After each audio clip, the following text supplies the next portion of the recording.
Bismillahirrahmanirrahim. Assalamualaikum warahmatullahi wabarakatuh. Perkenalkan, saya Eli Susilawati, CGP dari SD 5 Cilimus, Kabupaten Kuningan, Angkatan ketiga. Salam Guru Penggerak. Program Guru Penggerak merupakan suatu program yang diluncurkan dari Kementerian Pendidikan dan Kebudayaan, yang mana program tersebut merupakan wadah bagi para guru untuk mengembangkan dan menggali potensinya sehingga suatu saat nanti bisa menjadi pemimpin pembelajaran di dalam pendidikan. Salah satu dalam program pendidikan guru penggerak adanya pemimpin sebagai pengambil keputusan, yang mana hal itu menuntut kita untuk mampu mengambil keputusan yang tepat dan cekatan yang bisa membawa perubahan arah dan tujuan lembaga tersebut. Nah, pada sesi demonstrasi kontekstual ini ada 4 pertanyaan yang harus dipahami oleh CGP. Di antaranya, 1, bagaimana mentransfer dan menerapkan ilmu pengetahuan yang ada di program pendidikan guru penggerak. Yang kedua, langkah awal apa yang akan dilakukan terkait dengan proses pengambilan keputusan. Kemudian yang ketiga, kapan rencana awal tersebut akan dilaksanakan. Yang keempat, siapa yang akan menjadi pendamping di dalam proses pengambilan keputusan. Baiklah, untuk menyampaikan sesi demonstrasi ini akan diawali dari pertanyaan yang pertama. Bagaimana cara mentransferkan dan menerapkan ilmu pengetahuan dalam program pendidikan guru penggerak? Menurut hemat saya akan melakukan koordinasi dengan kepala sekolah, yang mana setelah melakukan koordinasi dengan kepala sekolah, yaitu melakukan sosialisasi dengan rekan-rekan secara tatap muka. Nah, hal itu akan memberikan informasi-informasi tentang program guru penggerak. Selain dengan sosialisasi, bisa juga memajang informasi dan hasil karya yang telah ada, yaitu melalui majalah dinding ataupun di dinding kelas. Nah, hal itu bisa menjadi informasi bagi mereka yang belum mengetahuinya. Bisa dilanjutkan pula dengan aksi nyata. Nah, dengan aksi nyata tersebut, nanti rekan-rekan bisa mengetahui tentang hal-hal yang diterapkan di dalam program guru penggerak. Jadi tidak hanya dari teori-teori saja yang mereka ketahui, tetapi penerapannya dan bukti nyatanya itu akan terlihat dalam proses aksi nyata. Kemudian, selain sosialisasi di dalam secara tatap muka, saya juga ingin menjangkau secara lebih luas, yaitu dengan menggunakan media sosial. Di antaranya ada WhatsApp, kemudian Facebook, ada juga YouTube.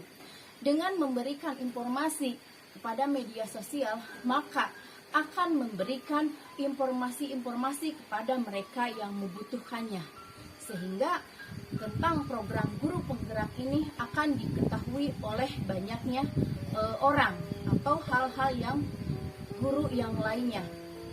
Kemudian pertanyaan yang kedua, langkah awal apa yang akan dilakukan terkait dengan proses pengambilan keputusan? Hal itu harus dimulai dulu dari diri saya ketika menemukan sebuah permasalahan, dengan cara mengidentifikasi apakah permasalahan tersebut termasuk dilema etika ataupun bujukan moral, dengan menerapkan atau mengadopsi materi-materi yang telah dipelajari.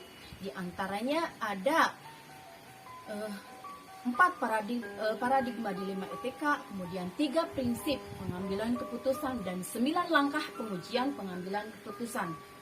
Nah, 4 paradigma dilema etika itu, yang pertama individu lawan masyarakat, kemudian keadilan lawan kasih sayang, kebenaran lawan kesetiaan, dan ke jangka panjang lawan jangka pendek.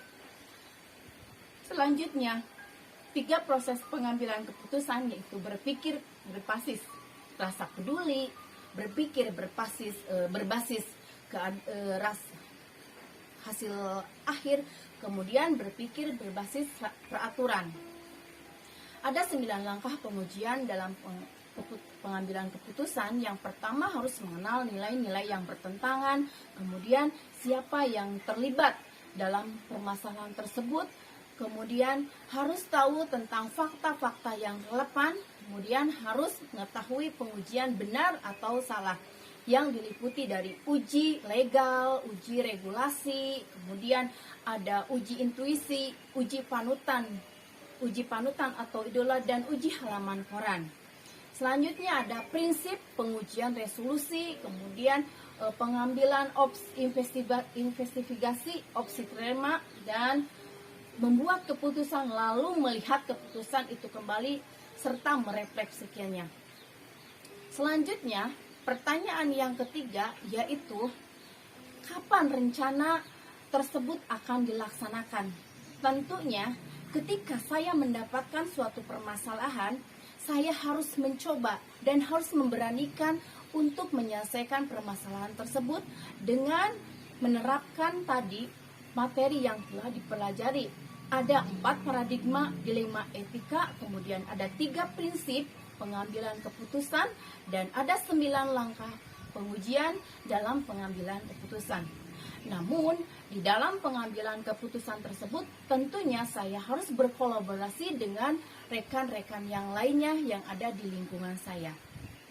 Kemudian yang keempat, siapa yang akan terlibat, yang akan menjadi pendamping ketika mengambil keputusan, dan siapa yang akan diajak diskusi untuk menentukan apakah langkah ini benar atau salah. Tentunya yang pertama yaitu kepala sekolah, karena kepala sekolah sebagai pemimpin kebijakan tertinggi di sekolah. Nah, kemudian yang kedua bisa pengawas sekolah, komite sekolah, dan rekan-rekan yang ada di sekolah. Kemudian siapa yang akan menjadi teman diskusi? Tentunya rekan-rekan saya sendiri, karena merekalah yang tahu tentang karakter siswa, kemudian bagaimana karakternya orang tua, bagaimana stakeholdernya, nah, yang berkepentingan kepada sekolah, dan bagaimana tentang kondisi keadaan sekolah. Sehingga dengan banyaknya diskusi dengan mereka yang telah banyak mengetahui tersebut, bisa menghasilkan suatu keputusan yang betul-betul sesuai fakta, dan mudah-mudahan bisa menjadi keputusan yang relevan dan bermanfaat untuk perubahan lembaga tersebut. Mungkin itu pemaparan dari demonstrasi kontekstual. Salam guru penggerak. Wassalamualaikum warahmatullahi wabarakatuh.